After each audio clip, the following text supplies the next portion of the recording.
Hey guys, welcome to my channel and this is your Santosh. Today we see about software maintenance and characteristics and its types. Without wasting time, let's dive into this.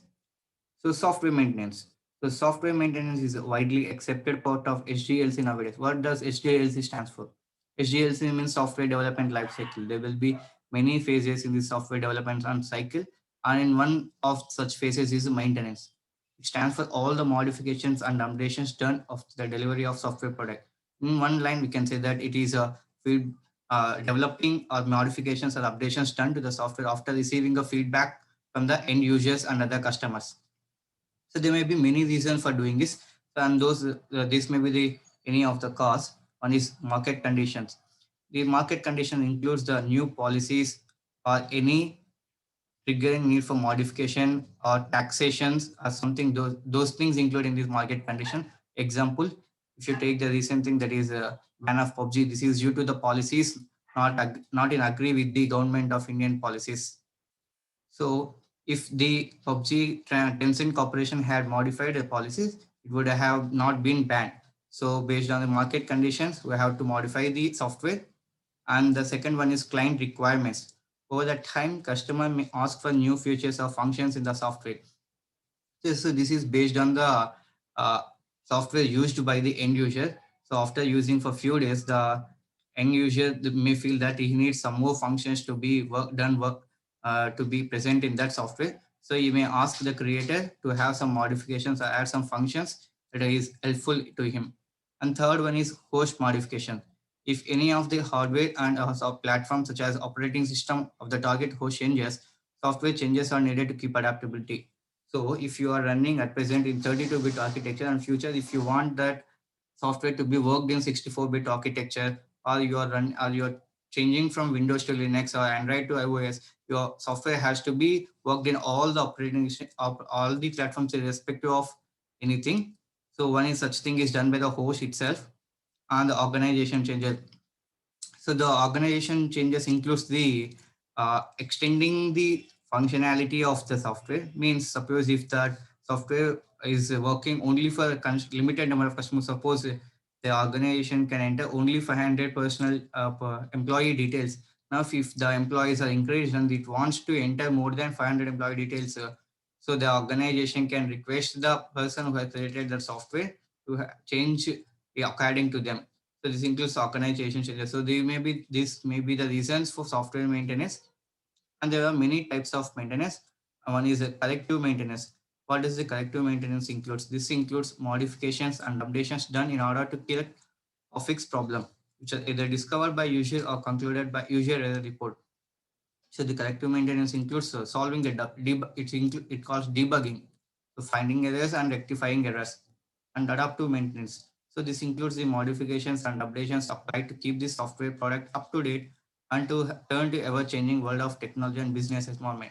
Suppose if you see the WhatsApp app, once it was supported only 4 persons for one video call, but now it is supporting 8 persons for a single video call. This is called adaptive maintenance. As the year changes, the technology changes, there has to be adapted new modifications. And third one is perfective maintenance. When we call a software product is a perfective maintenance means if there is no chance of updating or modifying for at least a period of 10 to 15 years, then we can call it as a perfective maintenance. It includes new features, new user requirement for refining the software and improve its reliability and performance. And preventive maintenance. Preventive maintenance means preventing the future causes at present. Means this includes modifications and updations to prevent future problems of the software. It aims to attend the problems which are not significant at this moment but may cause serious issues in future. Okay. So next see the cost of maintenance. If you see this pie chart, you could see the 67% is occupied by the maintenance itself. So out of 100% you invest on designing that software, the maintaining cost more than the together combining all the other phases requirement software developments of like it. So if you see requirement request 3% of the cost, designing would cost 8% and implementation would cost 7%, testing would cost 15%, whereas maintenance would cost 67%. So these are all the phases involved in software development cycle, and maintenance would cost more among all the other phases. What may be the reason for this maintenance would cost more means, so these are some of the factors that affect maintenance cost. One is the standard age of any software is considered up to be 10 to 15 years. So if there is no change, doesn't mean there is no chance for updating or needed any modification for a period of at least 10 to 15 years, and we can say that the product is a perfect minimum fix and the cost will not be affected. But if you are supposed to change anything in the software product within a less than 10-year period of time, then your cost would be more for maintaining that. And the older softwares which were meant to work on slow machines with less memory and storage capacity can't keep themselves challenging against newly coming enhanced softwares on modern hardware. So the software product you were created once was supporting only 32-bit, but now it has to be subfused to 60, work on 64-bit machine. So you have to make many changes that will cost, that will involve changing the program language and changing the structure of a program. So it will cost more than what it would costed when it was working on 32-bit. As the technology advances, it becomes costly to maintain old software. Most maintenance engineers use trial and error to rectify the problem. Often changes made can easily hurt the original structure of the software. So as it has to be modified, so the structure of the software has to be changed. Once it was only 50 lines of code, but now it would take 100 lines of code and making it hard for any subsequent changes. Changes are left undocumented, which may cause more conflicts in future. And the end factors affecting maintenance cost. So one is the structure of the software program. Once it was only short, so though it can be structured in a well manner that is easily understood by everyone, but as now code is increased, now it is difficult for it is difficult to understand.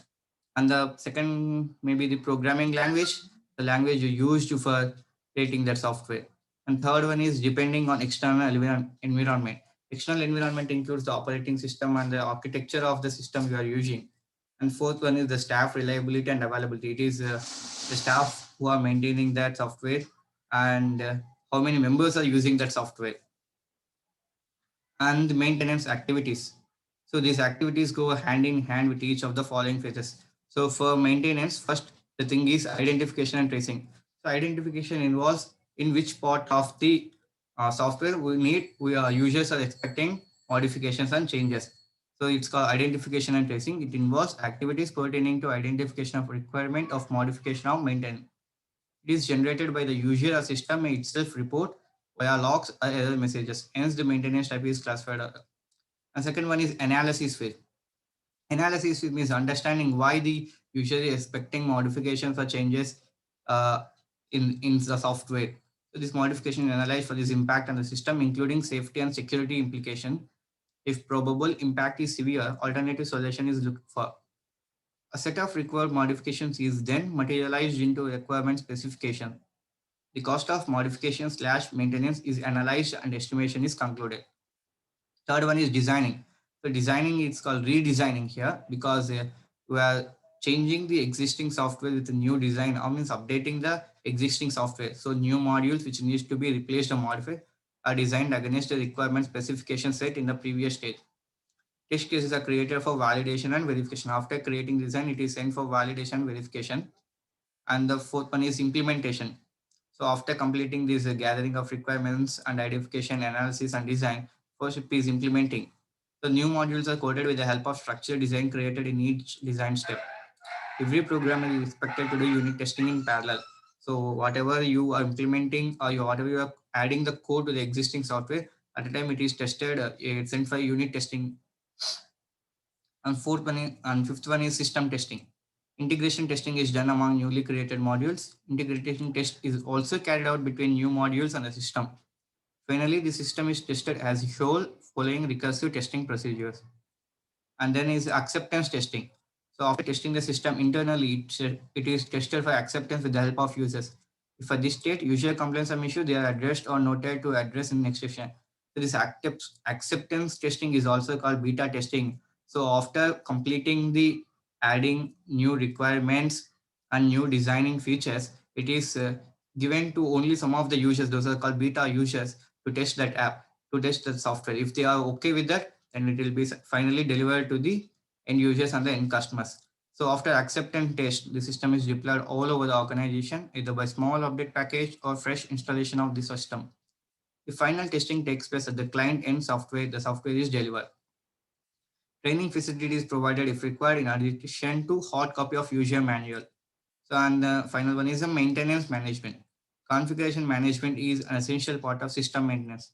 It's aided with the version control tool to control versions, semi-version or patch management. I think, hope guys, you all understand. Do please subscribe my channel, like this video and share it to your friends. Thank you.